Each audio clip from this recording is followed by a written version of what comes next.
Residents of a remote village are suffering from horrifying symptoms of a mysterious disease that has the potential to wipe out millions.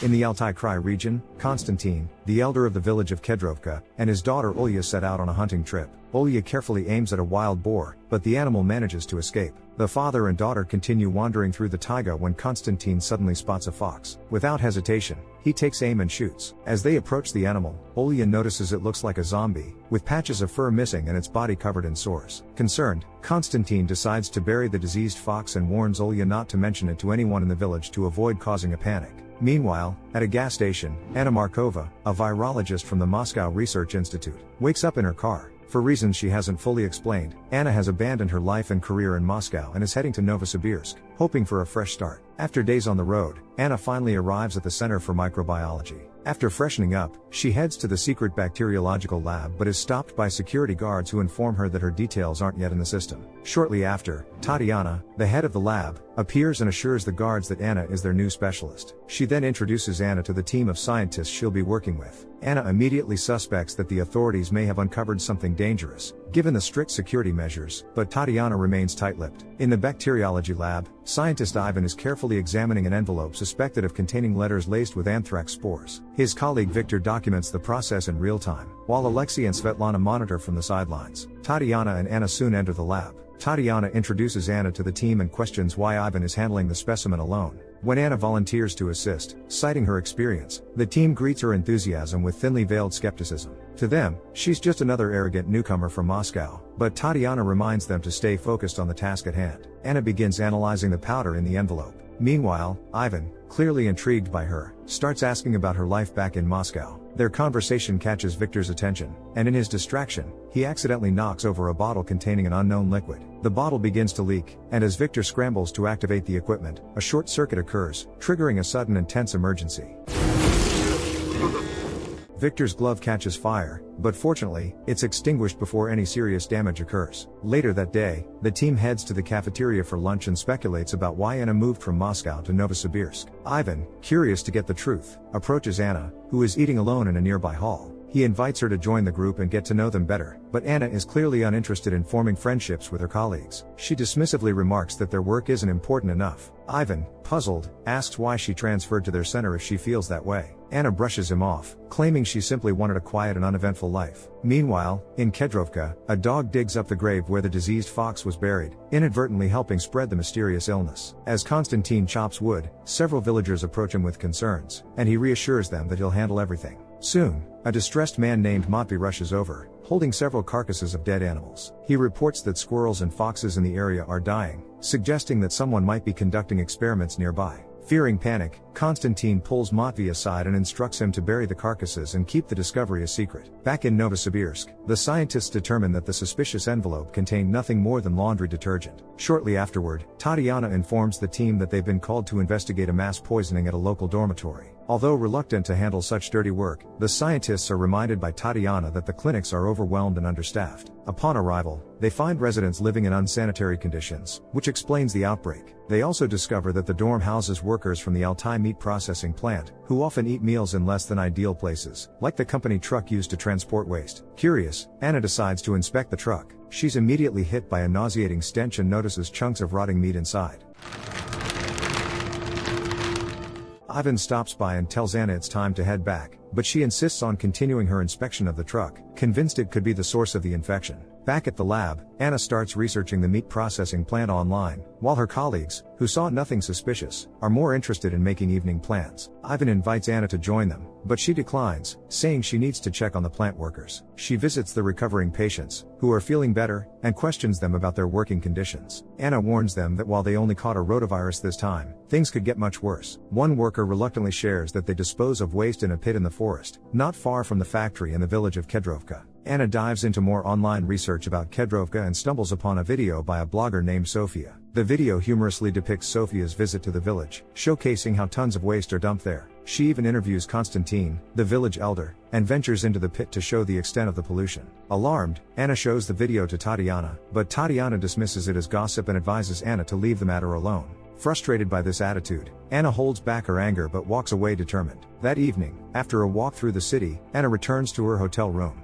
Late at night, she receives a call from her former boss, and likely ex-lover, Arkady. Anna tells him about the situation with the meat plant and asks him to organize an inspection since no one local seems willing to act. Arkady promises to try and help, and Anna finally decides to join her colleagues for a bit of relaxation. The next morning, Ivan stops by Anna's room and informs her that Tatiana has called them in for an important meeting. At the lab, Tatiana explains that she received an early morning call from the Consumer Protection Agency, instructing them to investigate the meat processing plant following an unexpected complaint. Everyone immediately suspects Anna's involvement but reluctantly prepares for the trip to Altai. A few hours later, the team arrives at the plant, where they are greeted by the director. Anna requests to examine the workers who handle waste disposal, but the director claims it's impossible since he terminated the contractor's agreement a week ago. Anna senses that this is no coincidence, concluding the director has something to hide. Over the next several hours, the scientists collect samples from other factory employees while chatting with Egor, a local paramedic who serves the nearby villages. Anna takes Egor aside for a private conversation and questions him about Kedrovka, but he doesn't reveal anything unusual. Undeterred, Anna asks him to take her to the village, hoping to uncover the truth from its residents. On the way, Egor notices that he forgot his radio, and then wonders why Anna is making such a big deal out of the words of an unknown blogger. However, she explains that meat of unknown origin rots, decomposes, and ends up in the groundwater, which creates new potentially dangerous viruses. That's why she has to make sure they don't face a new epidemic, like the coronavirus. Suddenly, Egor's service car breaks down, but after a couple of hits, it starts up again, and they continue on their way. Meanwhile, in Kedrovka, the very Sofia who filmed the waste video is seriously ill. Konstantin and his wife Nadia go to visit her, bringing a special herbal brew. Concerned, Nadia thinks they should see the local shaman, but Konstantin is sure the girl just has the flu. However, Nadia recalls the shaman's prophecy, which predicted that one day the swamp in the village would dry up, the animals would disappear, and people in white would come. Konstantin reminds her that they survived COVID, so if anything happens, they'll handle the new virus too. At that moment, Nadia notices an ambulance and, horrified, looks at the people in white. Konstantin, clearly annoyed, walks up to the medical staff and declares that they'll handle it on their own. However, Anna insists that the situation is very serious and asks to be taken to the waste dump site. Anna messages her colleagues that she'll be back in 4 hours but tells them they can fly home without her. Ivan doesn't want to leave his colleague, but the others insist that she'll be fine, and they need to get the collected samples to the lab as soon as possible. On the way to the dump, Anna explains what brought her to the village, but Konstantin says that if it weren't for the urban infection, everything would have been fine. Anna is outraged that the whole village believes in superstitions rather than medicine, but she refuses to give up. Suddenly, Konstantin notices that the swamp his wife mentioned has indeed dried up. Their conversation is interrupted by a gunshot coming from the village, and they decide to return. It turns out that Egor, who stayed to wait for Anna by the car, was almost attacked by a drunken Matvey, who blames the paramedic for all the village's misfortunes. Soon, Tamara, Sofia's aunt, walks by and defends Egor from the aggressive man. She also asks Egor to check on her niece Sofia, who supposedly just caught a cold. Superstitious villagers notice the paramedic and gather at Tamara's house, eager to drive away the despised doctors. However, what Egor discovers in Tamara's house horrifies him. He soon runs out of the house and reports that Sofia has contracted a very dangerous virus. Of course, no one believes him, but he asks Anna, who has just returned, to take another look at the girl. After calming down the agitated villagers, Anna enters the house and finds that Sofia is suffering from a high fever, and her body is covered in large sores. Anna decides to stay in Kedrovka and spends the night in Sofia's room. In the morning, she resumes examining the girl and asks her about the first symptoms of the illness. Sofia explains that it all started with a headache and cough, but she thought it was just an allergy. After measuring Sofia's temperature again, Anna briefly steps out and informs Sofia's aunt, Tamara, that she needs to move out because Sofia's illness is highly contagious. Tamara, like the other villagers, refuses to listen to the doctor's advice. She believes Sofia will recover thanks to her hot soup and insists no medicine is needed. Suddenly, Anna notices that Tamara is also beginning to suffer from a fever and cough, meaning she has already been infected. Meanwhile, in Novosibirsk, Ivan is worried about Anna, who hasn't been in touch, and even files a missing persons report with the police. Later, Tatiana visits the scientists again and informs them that this time they're flying to Ufa due to a case of strange fever in a child. In Kedrovka, the connection is lost, and the ambulance breaks down completely. Anna asks Egor to go for help on foot, but he refuses to leave the vehicle, afraid of getting infected and not wanting to deal with the locals. Soon, Konstantin and Matvey discover the broken communication tower. Matvey suggests that a bear might have damaged it, but Konstantin believes it was the work of a person. Matvey blames Anna for everything and proposes pressuring her to make her confess. However, Konstantin forbids anyone from touching her and orders them to fix Egor's car so they can leave as soon as possible. Anna continues trying to contact her colleagues, then goes to Konstantin's house, where she's greeted by his daughter, Olya. Anna asks if they have any bleach, but Olya replies that they don't use anything like that. Anna explains that Sofia is seriously ill, so they need to disinfect the house. Meanwhile, Nadia also notices the dried up swamp and grows increasingly anxious about the predicted disaster. Konstantin reminds her not to worry, given her weak heart, and reassures her that everything will be fine.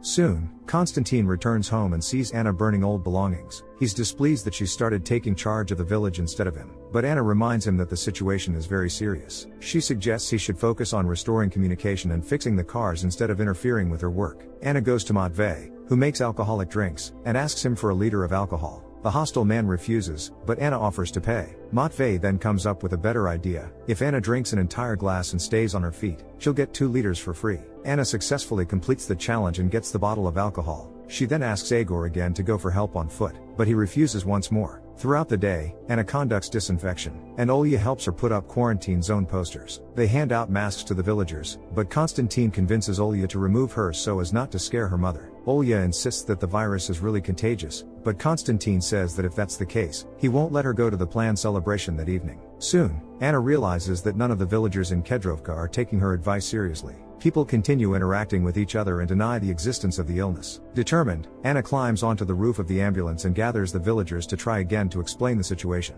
But the villagers still don't believe her and call her crazy. To everyone's surprise, Konstantin stands up for Anna. He declares that the illness is real and that he's sure everyone will recover, but for safety's sake, he insists that everyone stay isolated in their homes at least until evening. Anna thanks him for his support, and Konstantin leads her to the abandoned medical post, where something useful might be left behind. Meanwhile, in Ufa, scientists are examining a boy with similar sores on his body. After conducting tests, they conclude that the boy is infected with a virus similar to smallpox. However, his parents also don't believe the doctors and refuse to accept the medicine. They plan to take their son home, claiming he couldn't have gotten sick because they had just returned from a spiritual retreat in Brazil, which was supposed to heal them. Suddenly, Ivan remembers that there was an outbreak of monkeypox in Brazil and decides to run new tests. After that, the scientists head to the boys' school to evacuate the children and carry out a disinfection. In Kedrovka, Matvey manages to fix the ambulance, and Egor finally heads out for help. Anna returns home to Tamara and is surprised to find that she feels better, and Sofia has even gone out for a walk. At night, on his way to the city, Egor finally manages to get through to his colleagues. He informs the dispatcher about the epidemic but almost crashes into an oncoming car and ends up in the ditch. Fortunately, Egor survives, and the people from the other car, who are heading to Kedrovka for a celebration, give him a ride back to the village. Soon, Anna hears noise and sees the guests arriving. She tries to stop them, warning them about the quarantine, but no one listens to her. She has no choice but to watch the celebration from the sidelines. But suddenly, in the middle of the party, one of the villagers faints. The same kind of sores appear on his body, and people finally start to realize the danger hanging over their village. What do you think? Will it be possible to prevent epidemics in the future? Share your thoughts in the comments, give us a like, and don't forget to subscribe to the channel. See you in the next video.